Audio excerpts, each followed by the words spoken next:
Welcome to a new Team CGC 9.8 video, and today I wanted to share with you some alternatives to Incredible Hulk 181. And the classic Hulk vs. Wolverine battle, first appearance of Wolverine.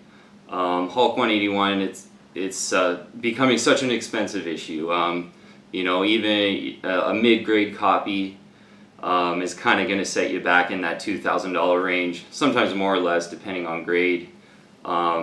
Every now and then you see kind of a restored one that looks pretty good that, goes for like maybe $1,500 to $2,000. But to get a really nice Hulk 181 is, pretty much out of my price range. So yeah, I got to thinking about some affordable alternatives to Hulk 181, first appearance of Wolverine. Before I get into that though, I totally invite you to join the team and subscribe to the channel. And just at this early time, we kind of need all the subscribers we can get just to get the channel off to a good start. So yeah, and we've only been going here for about a month, so if you could subscribe to the channel, that would be super appreciated. But yeah, getting into some of the alternatives here. So I was thinking, obviously Hulk 181 for a nice copy, it's setting you back about $2,000. So I'm thinking under $500 for these alternatives. So the main alternative, I think a lot of people know, and lucky enough to have two of these, is Hulk 340. The 9.8 white page is this one. Got another one here as well. And classic Todd McFarlane Bob Wycheck cover here. The cover's been cover swiped so many times, just so intricate and different, especially for at the time. I don't think there was ever a cover like this at the time, not even close. Yeah, just with the reflection in the claws, and Todd McFarlane being like a really hot new artist at this time in the 80s, just, the detail he did was pretty much completely different to anything else. So Hulk 340 is a well-known key, I would say, at this point. Maybe 5-10 years ago it was a little bit under the radar, but I think now it's not. And yeah, just some alternatives I was thinking, because Hulk and Wolverine are pretty much have become almost like the core of a good comic book collection, especially if you're like Bronze, Copper Age like me. So iconic, sells so well, and yeah, even too, like there hasn't been really a movie of Hulk and Wolverine, and I mean, if they ever made a Hulk Wolverine movie, I could just imagine, how some of these books would do in that environment. But even if that doesn't happen, Hulk 181 is so iconic, the biggest Bronze Age issue out there, pretty much the biggest issue in comic books out there. So you're kind of, you want to try to think of ways to kind of play that hype if you don't want to spend $2,000. So for this issue, 340, just get into the census really quick. 14.2% of all graded copies are 9.8s, and that's a pretty average to favorable ratio for a 1980s comic, I would say. Not very easy to find in the 9.8s, I would say. If you're diligent, you can find them, but and there's usually, there's certainly a few on eBay all the time with buy it nows in like the $600 or $700 range, trying to get top dollar for them. But yeah, somewhat of a hard book to find. There are 630 Incredible Hulk 340s on the blue label, 630 altogether. So one of a 630 item, not too bad as a collection item. So prices on Hulk 340. These are, I've seen a couple auctions in the last month go for pretty reliably around $400 US. And these were, sort of like 1 week auctions. Yeah, the seller I was watching that has them quite reliably. They're a really popular seller. So I think if you saw a 1 week auction by a not very popular seller, you might be able to get this for like $375. Depending on a lot of times too on the copy. On 340 there's McFarlane's signature here and Wycheck's signature, and sometimes and on this copy specifically too, like McFarlane's signature is kind of getting in on the spine. So if you see like a really perfectly centered copy with the McFarlane signature nicely on the page, everything center, I would think those would go for about 450 to 500 US. But you know, a normal sort of copy that's, you know, maybe not perfectly centered, maybe has a couple, you know, oddities to it in the 9.8 white pages, going for about $400 very consistently. And yeah, for $400 US, it's certainly a lot of money, but you know, just with this cover being cover swiped so many times and it's becoming really iconic, and again, Hulk 181 is so iconic already, the hottest comic in comics basically. So I think for $400 in a 9.8 white pages, you're getting like a really good collector item for that price. And you know, it's why I bought two, and you know, I would be tempted to buy another one if you know, there was an auction in Canada that was a pretty decent price. So Hulk 340, I would say, is the #1 sort of affordable alternative to Hulk 181. And my second book is Wolverine #8. And yeah, just thinking about some issues that Hulk and Wolverine were together. They don't actually have too many covers. We'll go over like a couple others that I don't have later that are even more affordable. But yeah, Wolverine #8 I think is a bit of a sleeper issue in some ways. You know, the first way being it's Hulk and Wolverine right on the cover, so you know, you're definitely riding the coattails of this issue and Hulk 181. They're not on very many covers together. This one being a really cool cover, really simple, but yeah, very collectible, this issue, I think, especially for the price. Yeah, and a really cool part of this issue, which I think, you know, as far as like Wolverine comics from this series, this is pretty much almost as expensive as like the first issue of Wolverine. So yeah, this issue is really becoming almost the key pick of the whole Wolverine range. And I think the reason is because of this really cool back cover. And you know, CGC comics, obviously you get them in the clear plastic, and you could see the back cover really easy, whereas if it was like bagged and boarded, you wouldn't be able to. And yeah, this back cover is so cool. It's a Rob Liefeld back cover. He's kind of surrounded by a bunch of like ninjas with swords, and just a really cool perspective, and a really neat job by Liefeld. And yeah, Liefeld, you know, for me, he's a bit of a hit or miss artist. But I think on this one he really killed it with just the whole perspective of the shot, and yeah, just the attitude in the picture, and as again, you know, being CGC Comics, you can see the back cover. I think that will sort of become a bit of a catalyst in the future for this issue to get up in a little bit of price, because I think this one I believe will sort of get in that sweet spot of key issues from, like, you know, I'd say like 250 to 300 American. I have a feeling over the next 5 or 10 years this will get there. This book personally, I purchased it for $165 US on auction. And when I was looking at the completed listings for these, there were 2 completed listings like within the month that sold for $220.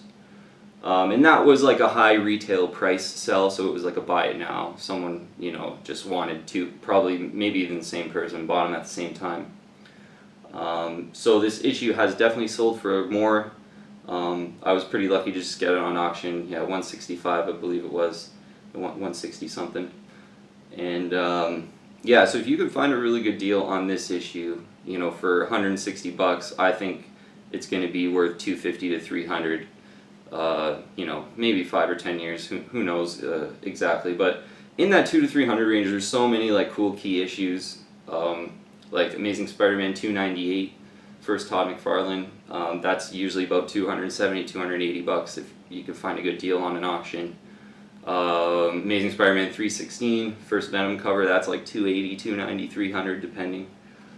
So I do have a feeling that this is kind of on the way to that price range.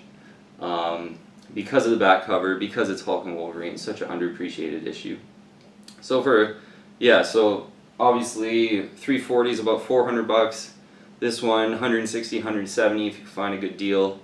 I think these are two really cool issues that you could definitely will hold their value, and you could kind of ride the coattails of that Hulk 181 bandwagon.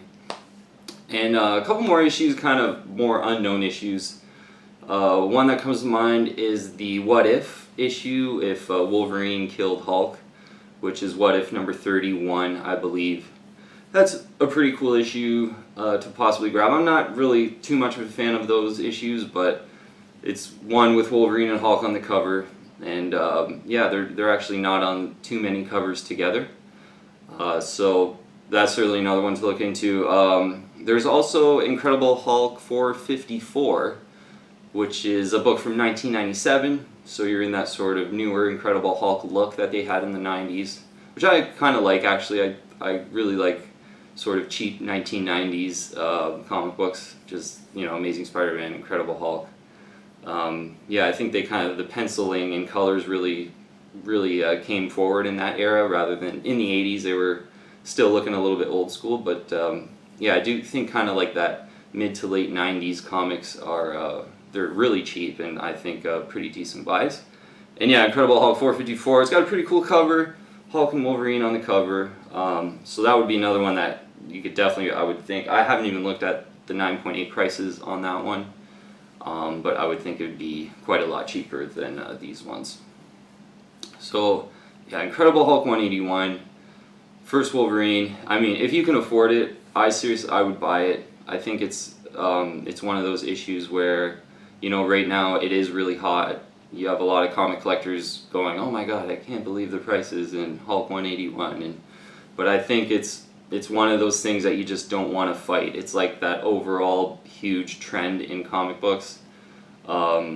First Wolverine, Hulk Wolverine together, you know, even Hulk with anyone is always a key issue. Like Hulk Spider-Man, I think that's like Amazing Spider-Man 123 maybe, with the Hulk Spider-Man crossover. Like those are really collectible. Yeah, 9.8s in those go for like, you know, over $1,000 for sure. If you can find them, even. They're quite rare, that old, when you get in the 70s. But yeah, Hulk with anyone else is always really cool. Hulk with Wolverine is even cooler because it was Wolverine's first appearance where they faced each other. So yeah, I think this is a trend where you shouldn't fight it. You shouldn't, you know, be like, oh, it's too hot, the prices are inflated, and, you know, I don't think it's that kind of trend where it's like a huge pop culture event that's like inflating prices and all these noobs are coming into the market and stuff like that. It's just one of those like big secular trends in comic books where there's only, you know, only a few like iconic first appearances. And like iconic, I mean like very iconic, like, you know, Star Wars, Spider-Man, Wolverine, Hulk. And, you know, in the Bronze Age, Hulk 181 has definitely become sort of the pick of the Bronze Age as far as like an investment. So yeah, I think, you know, don't fight this trend. Hulk 340, and, you know, if you can buy the 9.8 white pages, great. If not, look for awesome raw copies, you know, and those sort of 9.2 to 9.4s, I think be really good buys as well. And yeah, don't fight this trend, I don't think. I think, you know, first Wolverine's so iconic, and Hulk Wolverine together, there's something kind of magical there. And they haven't made a movie yet, so if they do make a movie, a Hulk Wolverine movie, wow, I could just imagine all these issues blowing up, and you know, a 340 for 400 now in like a Hulk Wolverine movie environment in like 5 or 10 years. Ooh, I could see that pushing $1,000 probably American personally, but I mean, who knows what's going to happen with this market, but I think, you know, they're definitely going to hold their value really well. So even if you kind of don't make money, I think you can hold on to these for a really long time and have that pride of ownership and have so much fun, like, looking at them whenever you want and knowing that you have them. And then if you do sell them, I think they will hold their value. And I mean, at the most, you'll probably make, you know, just break even and have all those years of like ownership for free, basically. So, and that's kind of how I think of comic books. And then, you know, if you get lucky and you do sell for more on the end, that's really good too. But I think right now, you know, there's no movie out, obviously. If you buy it before the movie, then if the movie comes out, you kind of have the power then. You you know, you have all these issues that you bought because you loved, and then the movie comes out, and then you're in that position to sort of pick and choose. Maybe you want to sell one or two, or maybe you want to sell it all for a big profit, or maybe you don't want to sell any. Like, you just have the power at that point. You're not like rushing to kind of rush out to pick up, you know, hot issues, which I think is not really the way you want to invest in comics. You want to kind of, you know, I did a video yesterday about X-Men. X-Men's kind of on the low right now. Their last movie just bombed. I think in the next year or two, X-Men's going to be really on the low, and it'll be a good time to buy because possibly they're going into the Marvel Cinematic Universe in like 4 or 5 years, whenever that movie will be, and then I'm sure X-Men will come back up and perk up around then. So yeah, you know what, Hulk 181, affordable picks, Hulk 340, Wolverine number 8, what was it, Incredible Hulk 454, 1997 book, and What If number 31, What If Wolverine Killed Hulk. Those are my 4 picks, and happy to have 2 340s and Wolverine number 8. I kind of want another Wolverine number 8 too, so hopefully I pick up another one of those soon. But that'll be all for today's video, enough rambling on. So thanks so much for watching, guys. I got a lot more ideas for videos coming up, so yeah, the kind of goal here is to maybe do 5 videos a week, and probably get a live podcast going once a week as well. Hopefully within the next month I'll get that figured out and going. Need a little bit more time to get that all figured out. But thanks so much for watching, guys. Super appreciate it. If you haven't subscribed to this channel, please subscribe. Thanks again, and I'll see you on the next video.